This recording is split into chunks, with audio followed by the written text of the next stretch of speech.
Assalamu alaikum wa rahmatullahi wa barakatuhu. Welcome to another session of Monthly Mindful Moments. Today we'll talk about the work ethics of a Muslim. So let me start by asking you a question. Can you easily spot a Muslim in the mall? Can you spot a Muslim in the park? Can you spot a Muslim in the subway? The answer is maybe, maybe not. But what if I asked you, can you spot a Muslim at workplace? The answer is yes. It's easy. Do you know why? Because of his work ethics. Does not matter if she wears a hijab to work or not. Does not matter if he has a beard or not.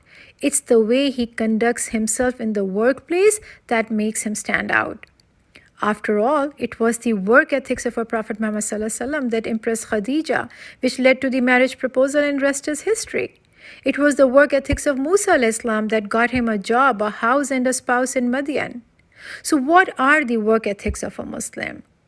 Work ethics are a combination of actions, attitudes, beliefs, values, and behaviors of a Muslim at work. Let's look at some of them. Number one, correct intention.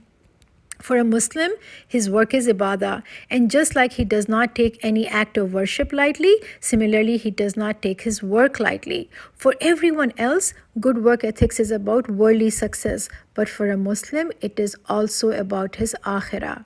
And this is why at work he is mindful of Allah, and he knows that one day he'll be standing in front of Allah, who will question him about his work ethics when Allah will ask him, "How did you earn your living?" Number two, amana. A Muslim considers his work as a trust. He makes sure he provides the services he was hired for. He just does not sit there and ride the clock, but makes every second, every penny of his earnings halal. He neither wastes company time nor company funds. He is resourceful but not wasteful. And even when he works from home, he is aware that Allah is watching and Allah is his supervisor. Number three, hard work. A Muslim always comes across as a very hardworking person. Prophet Muhammad said, "The believer dies with sweat on his brow." That means a believer can never be non-productive. A believer can never be lazy or idle. A believer can never be doing nothing. A good Muslim always goes above and beyond the call of duty to team up and assist those who are struggling at workplace. So you see, he is not only hardworking, but he's also very helpful and a team player. Unfortunately, a large number of Muslims are lazy and they blame their poor productivity on Qadar Allah, which is wrong.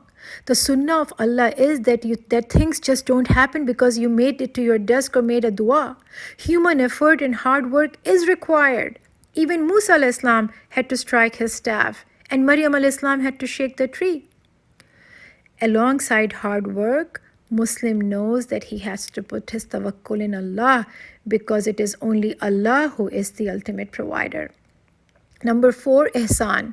A Muslim always strikes for excellence. He does not take pride in mediocre work. He does not give halfway performances. Allah loves that whatever you do it well. So he does it well. And he always does more than what he is asked to do. He goes that extra mile, and this is ihsan. Number five, honesty and integrity.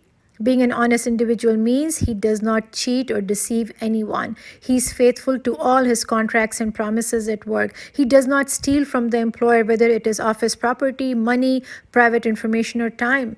And when he has to appoint people to position, he does it based on merit. He never participates in nepotism or favoritism. And finally, he does not take credit for someone else's work. Number six, punctuality. A Muslim with strong work ethics is always on time. He tries to be at work early and tries to stay a little bit late. Being a timely person shows that he is reliable and trustworthy. Number seven, he is disciplined and organized. When he starts his day, he makes a to-do list and prioritizes his tasks. As a result, he is able to finish on time and he meets his deadlines.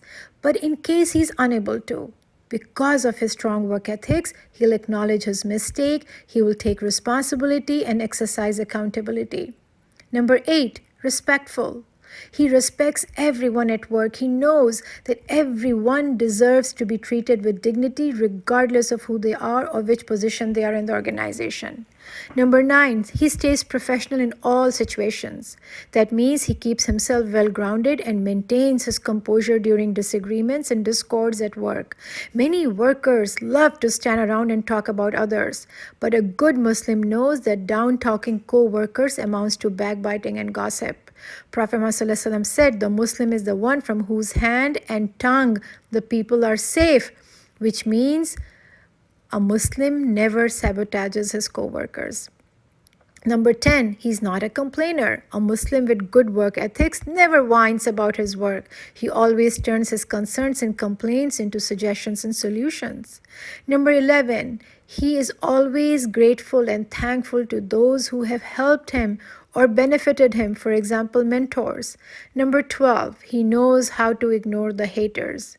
When you develop strong work ethics, you will become productive and eventually you'll be successful. And that is when you'll start experiencing hostility from coworkers. And also because you're different, being different from others means you could be ostracized, ignored for promotion, or even bullied. Good work ethics includes that you build a thick skin and respond to all the haters with qalu salama. So, in conclusion, my dear sisters, hold on to these work ethics. These are timeless and priceless virtues of highly successful people. Take them with you everywhere you go, whether you are doing volunteer work or paid work, secular work, religious work, working for an individual or an organization. Messenger of Allah ﷺ said, "The believers most perfect in faith are those who are best in character." May Allah beautify our work ethics as He has beautified our faith and appearance. Success comes only from Allah and Allah knows best. Assalamu alaikum wa rahmatullahi wa barakatuhu.